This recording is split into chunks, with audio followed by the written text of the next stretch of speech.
जोशीमठ में इस वक्त आपदा का समय है और इसी लिहाज से शंकराचार्य जी ने खुद पीआईएल दायर की है, जनहित याचिका दायर की है। आपसे हम समझना चाहेंगे शंकराचार्य जी, जो आपने पीआईएल दायर की है इस वक्त सुप्रीम कोर्ट में, उसमें क्या कुछ मांगे आपकी तरफ से रखी गई हैं? देखिए, हमने ये चाहा है कि जो उत्तरदायी संस्थाएं हैं, सरकार है, उनको निर्देश सुप्रीम कोर्ट जारी करे कि इस घटना को हल्के में न लें, गंभीरता से लें, क्योंकि केवल 20-25 हजार लोगों की प्राण का ये प्रश्न नहीं है, सबके प्राण संकट में है, ये भी बहुत बड़ी बात है। इसके अलावा बहुत बड़ी संपत्ति है और ये शहर एक धरोहर है और केवल ये 20-50 हजार लोगों का केंद्र नहीं है, ये समस्त सनातन धर्मी 80 करोड़ से अधिक जो सनातन धर्मी हैं, उन सनातन धर्मियों की आस्था का केंद्र है ये। भगवान शंकराचार्य जी ने 4 पीठ जो बनाए हैं, उनमें से ये प्रमुख पीठ है और उत्तर विश्व की ये राजधानी है धर्म की। तो इसको उसी रूप में लिया जाना चाहिए और इसी अनुसार के निर्देश जारी किए जाने चाहिए, क्योंकि यहाँ पर 1 वर्ष से अधिक का समय हो गया जब से ये क्रैक्स आने शुरू हुए, लेकिन प्रशासन ने कोई इसका ध्यान नहीं रखा। जब घरों में दरारें बढ़ने लग गईं, मकान गिरने लग गए, लोग अपने घरों को छोड़ करके अपने रिश्तेदार नातोदारों में जाने लग गए और तब भी नहीं सुना गया ठीक से। फिर जब बहुत बड़ा मसान जुलूस निकला जिसमें पूरे शहर के लोग सम्मिलित हो गए, तब अब कुछ सक्रियता दिखाई दे रही है। तो हमको लगता है, और ये सक्रियता जब तक तेजी है तब तक रहेगी, स्वाभाविक है। फिर दूसरे काम, क्योंकि सरकारों के सामने बहुत काम होते हैं, तो दूसरे कामों में व्यस्त हो जाएंगे। तो इसलिए हम चाहते थे कि हमारा माननीय उच्चतम न्यायालय इसमें कोई ऐसा निर्देश पारित कर दे जिससे ध्यान पूरा बना रहे और ये नगर बच सके। कल मुख्यमंत्री पुष्कर सिंह धामी आए थे, पूरे इलाके का उन्होंने सर्वे किया। हमने उनसे ये सवाल पूछा था कि लगातार जो मिश्रा कमेटी की रिपोर्ट है और एक्सपर्ट्स पैनल की रिपोर्ट्स आती रही हैं अलग अलग इंडिपेंडेंट, उस पर सरकार ने वक्त रहते ध्यान नहीं दिया। क्या आपको भी वही बात लग रही है? क्योंकि आप पीआईएल में मुझे लगता है वही प्रेयर आप भी रख रहे हैं एक तरह से। नहीं, जो 1976 की मिश्रा कमेटी की रिपोर्ट है वो तो मार्गदर्शक ही है, क्योंकि उन्होंने ये तभी कह दिया था कि जोशीमठ में समस्याएं बढ़ जाएंगी अगर यहाँ पर ज्यादा छेड़छाड़ की गई, क्योंकि ये बहुत कच्चे आधार पर ये स्थिर है। उसके बाद 91 में, फिर 96 में, फिर उसके बाद 2003 में, और उसके बाद कई बार ऐसे मौके आए। और अभी तपोवन यहाँ से ज्यादा दूर नहीं है, 1 वर्ष 1.5 वर्ष पहले ही वहां पर बहुत बड़ी आपदा आई जिसमें 200 लोग काल कबलित हो गए। तो इन सब परिस्थितियों के मद्देनजर इस बारे में अध्ययन होना चाहिए था।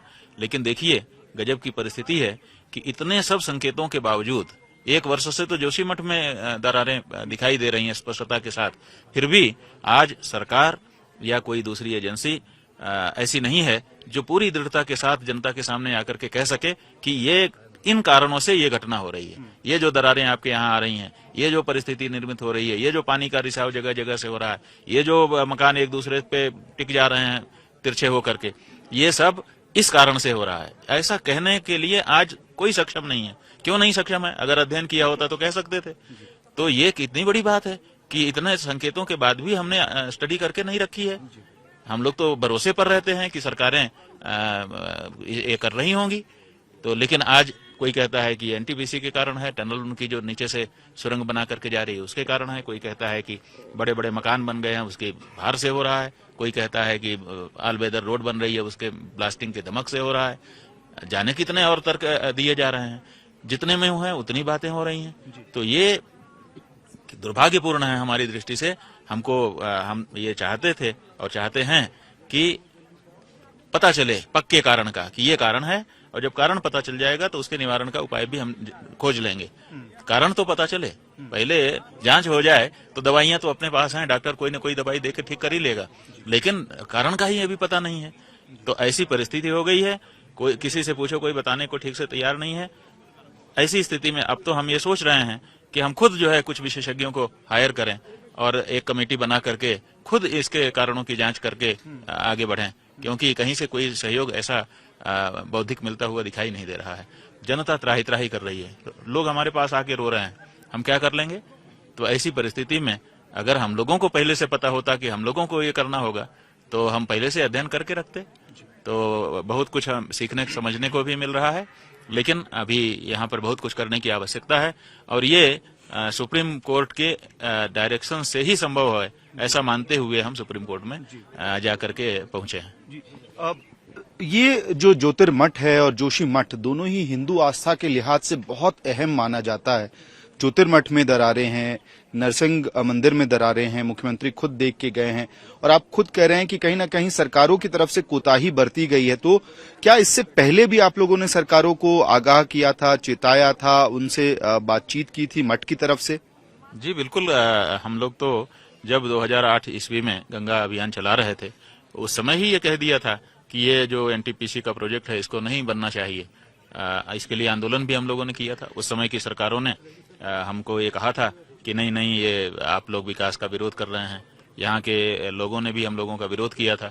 हमारे जो शिष्य थे स्वामी ज्ञान स्वरूप सानंद, उन्होंने जब विरोध किया तो उनके मुंह पर काली स्याही यहाँ के निवासियों ने पोत दी थी। क्यों? क्योंकि उनको भड़का दिया गया था कि ये विकास के विरोधी लोग हैं, अगर ये लोग आएंगे तो आपका विकास ही रुक जाएगा। अब वही जनता कह रही है कि हमने उस समय आपकी नहीं सुनी क्योंकि हमको वर्गला दिया गया था अधिकारियों के द्वारा। तो ये सब परिस्थिति है। अब हम उसमें जाना नहीं चाहेंगे क्योंकि ये समय नहीं है।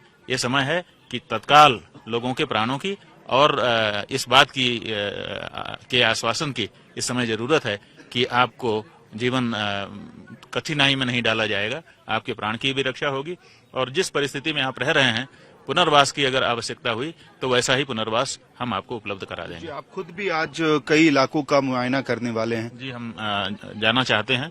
दो कारण हैं उसके। एक तो हम अपनी आंखों से परिस्थितियों को देखेंगे तो हमको ज्यादा समझ आएगी, क्योंकि जब बात कहनी है तो स्वयं समझे रहना जरूरी होता है। और दूसरे, जो लोग हैं वो हतोत्साहित हैं, उनको कुछ सूझ नहीं रहा है, आंखों के सामने उनके अंधेरा है, तो उनके मनोबल को बढ़ाना, उनके साथ खड़े होकर के, ये भी हम जरूरी समझते हैं। तो इसी दृष्टि से जा रहे हैं और हम सरकारों से भी चाहेंगे कि वो भी थोड़ा संवेदनशील रवैया अपनाएं और हम और वो मिल करके इस समय की जो जरूरत है उसको पूरा करें। से बात करने के लिए बहुत बहुत धन्यवाद। तो इस वक्त पूरे जोशी मठ में आपदा जैसे हालात हैं, लोगों के अंदर डर है और यही वजह है कि ज्योतिर्मठ जो हिंदू आस्था का बहुत बड़ा केंद्र है, वहां से शंकराचार्य जी ने खुद सुप्रीम कोर्ट में PIL दायर की है और वो इसके साथ ये भी कह रहे हैं कि कहीं ना कहीं लगातार सरकारों के द्वारा कोताही बरती गई और उसका नतीजा है कि अब जोशी मठ के अलग अलग हिस्सों में दरारें हैं और साथ ही हिंदू आस्था के प्रतीक ज्योतिर्मठ में भी अब दरारें दिखाई दे रही हैं। वीडियो सहयोगी अभिषेक सिंह के साथ महमद भारद्वाज, जोशी मठ।